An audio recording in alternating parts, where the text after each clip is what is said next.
You're watching this video because a surgeon has recommended a femoroacetabular impingement repair, also known as keyhole surgery, to repair the hip. The purpose is to reduce pain and restore function to the hip joint.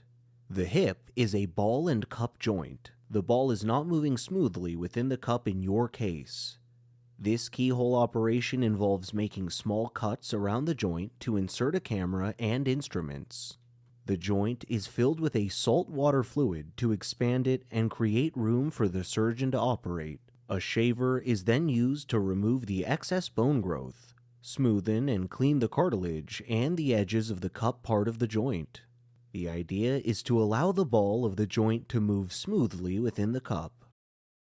The fluid is drained at the end of the procedure. The cuts are then closed with stitches. You should ask your surgeon for your individual post-operative instructions after the procedure. The surgeon will test the range and smoothness of joint movement before finishing.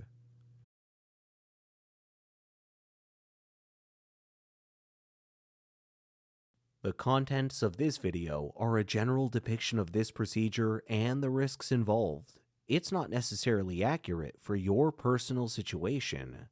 Information specific to your individual circumstances is listed in the written consent information sent to you by your healthcare team.